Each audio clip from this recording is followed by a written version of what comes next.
kuasa kebangkitan. Mari kita membaca Roma 8 ayat yang ke-11.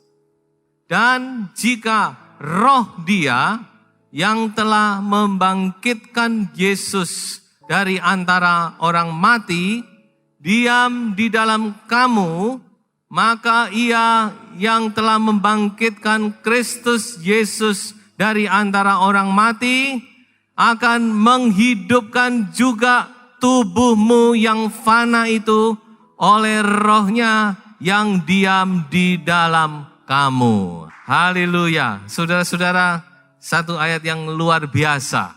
Yesus Kristus dibangkitkan oleh Roh Kudus. Allah yang membangkitkan lewat kuasanya yang luar biasa. Yesus Kristus dibangkitkan oleh Tuhan. Dan ayat ini berkata kalau roh yang membangkitkan Yesus itu tinggal di dalam kita, roh yang membangkitkan Yesus itu tinggal di dalam Anda, tinggal di dalam saya, roh itu tidak akan tinggal diam, saudara-saudara. Roh itu juga akan membangkitkan kita. Amin, saudara-saudara. Roh itu akan bekerja sama seperti yang dikerjakan di dalam kehidupan Yesus Kristus. Roh itu juga akan membangkitkan kita juga. Saya akan berbicara tentang kuasa kebangkitan. Kita harus percaya, kita harus tahu saudara-saudara bahwa di dalam setiap hidup kita ini ada kuasa yang bekerja. Dan kuasa itu adalah kuasa kebangkitan Tuhan. Kuasa yang sama yang sudah membangkitkan Yesus Kristus dari antara orang mati, kuasa itu juga yang sedang bekerja di dalam hidup kita. Sadar atau tidak sadar, kuasa itu sedang bekerja. Karena itulah kebenaran firman Tuhan.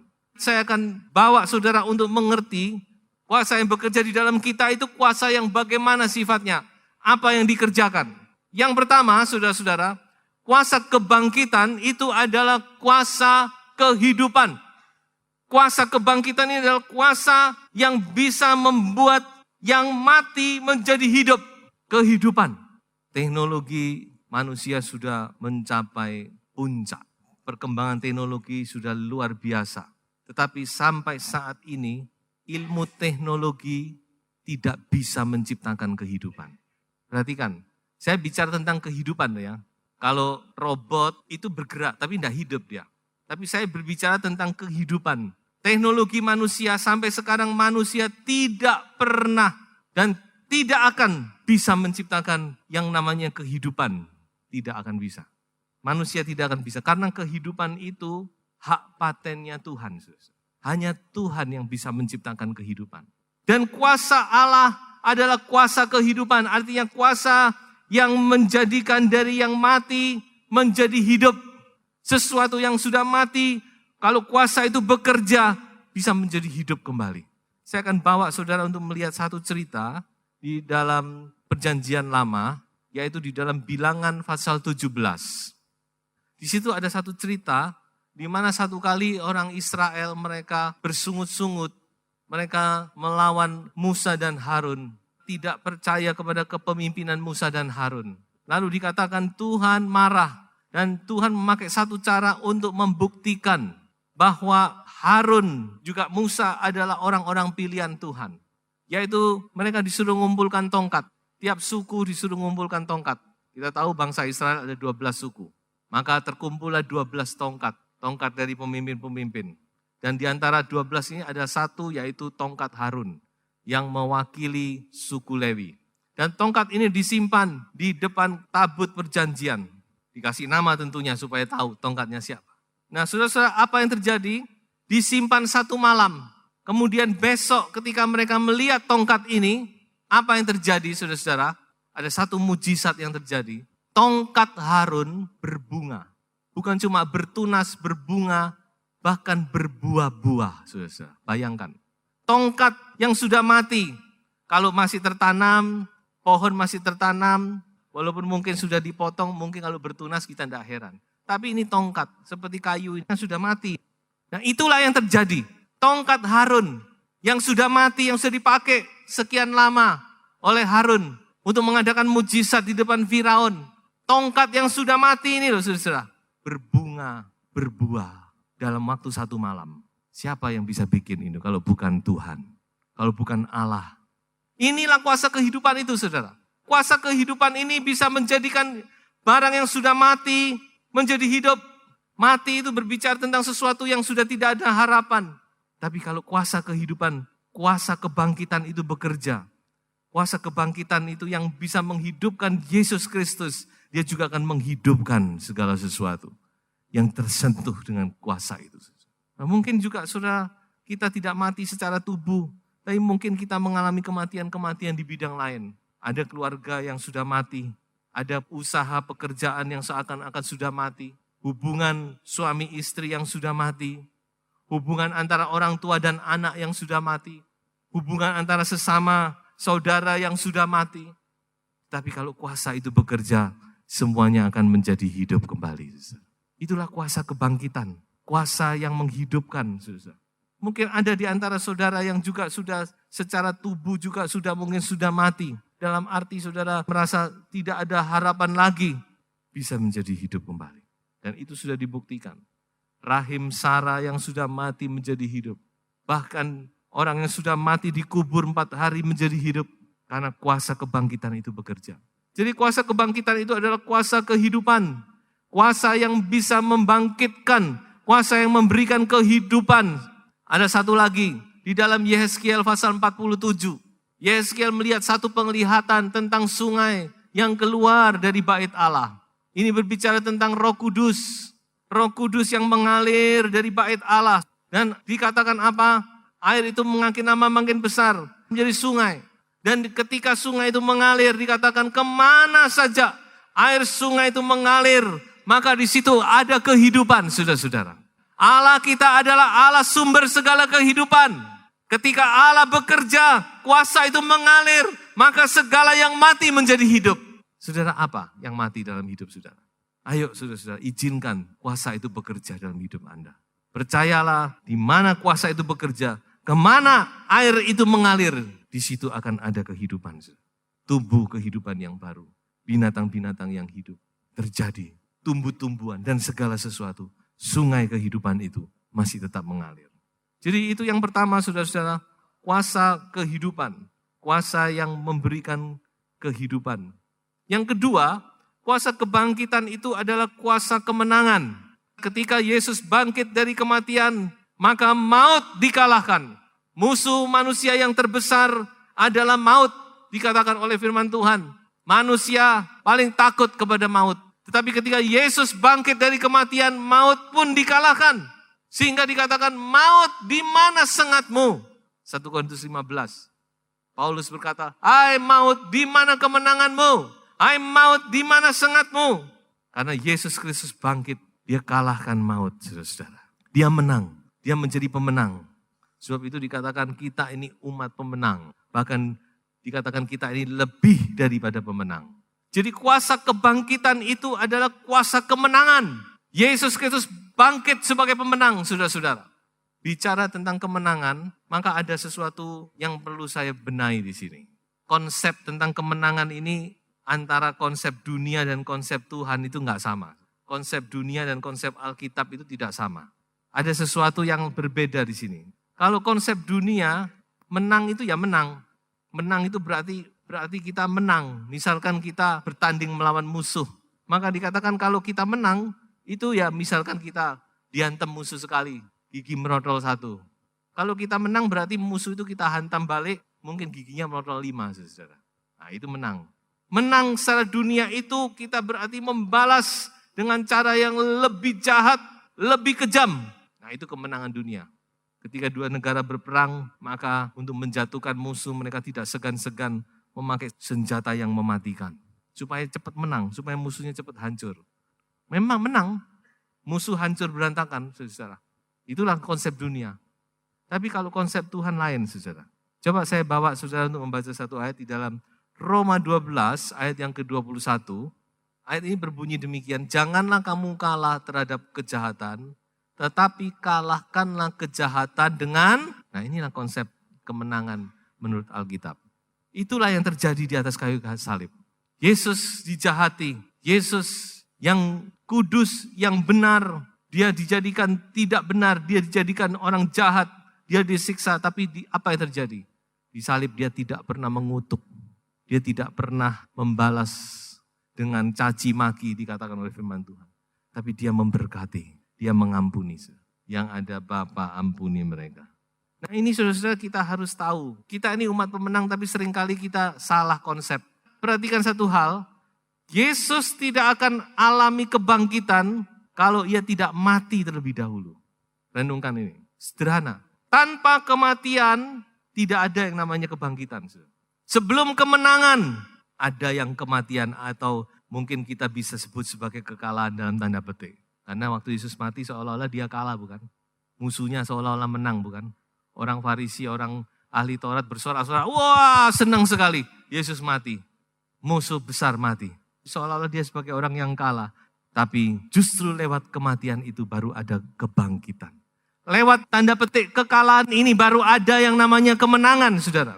Kita seringkali cuma mau kebangkitannya, tapi kita tidak mau kematiannya. Tapi saya beritahu tanpa kematian tidak akan ada kebangkitan. Kematian itu berbicara apa, saudara? Kematian itu berbicara penyangkalan diri. Berbicara tentang salib. Ego kita, keakuan kita harus kita sangkal. Yang tidak mau ngalah, yang tidak mau kalah. Bisa enggak mati ini? Ego kita ini loh saudara. Saudara mau alami kemenangan, kuasa kebangkitan itu adalah kuasa kemenangan. Tapi mati dulu, alami kematian, baru bisa bangkit saudara.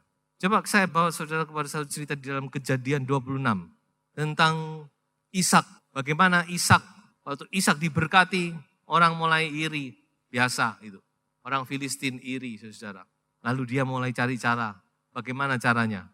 Menghalangi Ishak, menjegal Ishak.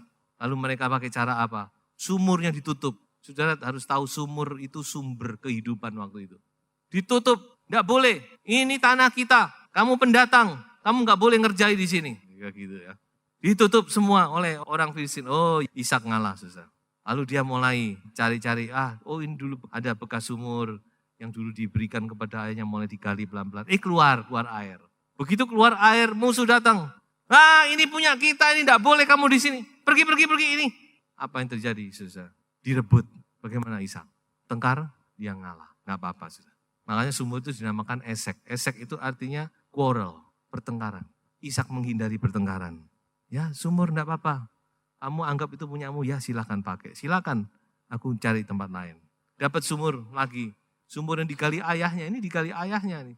Dia bongkar lagi. Dia coba buka lagi, dia gali lagi. Keluar air, saudara-saudara. Datang lagi orang Gerar. Ini enggak boleh, ini juga tanah kita ini. Ini sumur kita, bukan punyamu. Punyamu, ya oke lah, kita cari tempat lain. Ayo. Pegawai-pegawai, ayo kita cari tempat lain aja. Dikasih nama Sitna. Sitna itu oposisi, lawan. Dia hindari. Kemudian dia ketemu satu tempat lagi, saudara. Dia gali lagi dan keluar air. Berbual-bual luar biasa. Maka dia namakan itu Rehobot. Karena dia di situ dia tidak lagi diganggu. Rehobot itu artinya tempat yang lapang. Dan dikatakan apa di situ? Ishak berkata, di sini kita akan menjadi makmur. Makmur dia. Karena dia mengalah. Inilah satu gambaran bagaimana kemenangan itu, saudara. Bukan lalu kita bertengkar, memang tidak mudah. Tapi sudah camkan hal ini. Pakai itu sebagai prinsip kehidupan. Maka saya percaya saudara akan mendapat kemenangan. Saudara akan mendapat kelimpahan. Saudara akan mendapat kelapangan jalan. Rehobot akan saudara nikmati. Nah itulah kuasa kebangkitan, kuasa kemenangan, kuasa yang mengalahkan maut. Dan yang ketiga saudara-saudara, kuasa kebangkitan itu adalah kuasa restorasi. Yang pertama apa? Kuasa kehidupan. Yang kedua kuasa kemenangan. Dan yang ketiga adalah kuasa restorasi. Restorasi itu artinya pemulihan atau pembaharuan. Jadi restorasi itu bicara tentang didandani lagi. Tadinya baik, tadinya utuh, tadinya bagus. Tapi kemudian menjadi rusak. Tetapi ada perbaikan kembali. Be restored. Diperbaiki kembali. Menjadi lebih baik, lebih utuh. Nah ini yang namanya restorasi. Kuasa kebangkitan ini adalah kuasa restorasi. Kuasa yang memulihkan. Kuasa yang membaharui. Soal itu ketika Yesus bangkit. Pertama-tama dia pulihkan Petrus. Rasa percaya diri Petrus yang sudah sampai titik nadir terendah. Petrus yang sudah mulai bahkan mulai kecewa kepada dirinya sendiri. Tuhan pulihkan, ayo Petrus, kamu bisa. Dia pulihkan banyak hal, saudara. Dia pulihkan sukacita dari murid-murid. Dia pulihkan segala sesuatu. Dia pulihkan keberanian mereka. Tuhan Yesus merestorasi lagi. Yang sudah rusak direstorasi. Itulah kuasa kebangkitan. Dan kalau mau contoh yang paling nyata itu terjadi ya pada bangsa Israel itu sendiri. Bagaimana Tuhan merestorasi umatnya ini. Kalau kita lihat sejarah, Tuhan merestorasi. Yang sudah hancur, dibuang ke Babel, direstorasi lagi menjadi satu negara lagi. Kemudian dihancurkan oleh Romawi, kurang lebih 2000 tahun. Musnah negara Israel ini. Tahun 48, jadi negara lagi. Tidak ada dalam sejarah, negara yang sudah musnah, lebih dari 200 tahun aja sudah habis ceritanya. Tapi bangsa Israel, hampir 2000 tahun, tidak ada negara Israel sudah. Mulai tahun 70 Masehi, dihancurkan Romawi, habis ini negara Israel. Tapi tahun 1948, jadi negara lagi. Ini bukti bahwa Tuhan itu punya kuasa merestorasi. Ada sesuatu yang saudara sudah rusak dalam hidup Anda, sudah tidak utuh lagi. Saudara harus percaya kuasa itu masih sanggup merestorasi. Coba saya bacakan satu ayat di dalam Yeremia 18, mulai ayat 4 sampai ayat yang ke-6. Apabila bejana yang sedang dibuatnya dari tanah liat di tangannya itu rusak, maka tukang periuk itu mengerjakannya kembali menjadi bejana lain, menurut apa yang baik pada pemandangannya. Kemudian datanglah firman Tuhan kepadaku, bunyinya, masakan aku tidak dapat bertindak kepada kamu seperti tukang periuk ini, hai kaum Israel? Demikianlah firman Tuhan. Sungguh seperti tanah liat di tangan tukang periuk, demikianlah kamu di tanganku, hai kaum Israel. Haleluya. Kita Israel rohani, saudara-saudara. Saudara percayalah bahwa kuasa kebangkitan itu sanggup memulihkan kita. Saudara mungkin ada di antara saudara yang butuh pemulihan. Tidak tahu di dalam hal apa dalam hidup saudara. Terima kuasa itu. Kuasa itu mau bekerja. Kuasa itu sudah ada di dalam kita. Tadi dikatakan kalau roh yang membangkitkan Kristus itu tinggal di dalam kamu, dia akan membangkitkan tubuhmu juga oleh kuasa rohnya yang tinggal di dalam kamu. Jadi roh Tuhan itu ada di dalam kita. Saya terus merenungkan, kuasa itu ada, saudara. Kuasa itu ada di dalam kita, amin. Kuasa itu ada dan kuasa itu akan bekerja. Lalu apa yang harus kita perbuat? Saudara tidak perlu berbuat apa-apa. Saudara cuma diminta satu. Saudara harus percaya. Tuhan cuma minta satu dari kita. Percaya. Percaya saja. Terima saja kebenaran firman ini. Akui. Saudara percaya. Maka kuasa itu akan bekerja. Karena kuasa itu sudah ada. Roh itu ada di dalam Anda. Tuhan Yesus bangkit. Yang pertama-tama Tuhan Yesus berikan apa? Terimalah Roh Kudus. Dia menghembusi murid-muridnya. Dan dia berkata, terimalah Roh Kudus. Roh yang membangkitkan itu, dia berikan kepada gerejanya. Jadi dalam kita itu ada roh itu. Berarti kuasa itu ada di dalam kita. Sebab itu percayalah. Efesus pasal 3 ayat 16. Aku berdoa supaya ia menurut kekayaan kemuliaannya menguatkan dan meneguhkan kamu oleh rohnya di dalam batinmu. Sehingga oleh imanmu Kristus diam di dalam hatimu dan kamu berakar serta berdasar di dalam kasih. Oleh imanmu Kristus itu diam di dalam hatimu. Jadi cuma percaya saja. Sudah, saudara tidak usah bingung. Saudara tenanglah di dalam naungan Tuhan. Tenang di dalam hadirat Tuhan. Izinkan kuasa itu bekerja. Saudara nikmati saja kuasa yang membangkitkan Kristus. Dia juga akan membangkitkan kita. Roh, jiwa, tubuh kita. Segala pergumulan kita. Apa yang saudara rasa mati. Apa yang saudara rasa rusak. Tuhan sanggup untuk membangkitkan kita. Siap untuk menerima kuasa itu, saudara-saudara. Haleluya.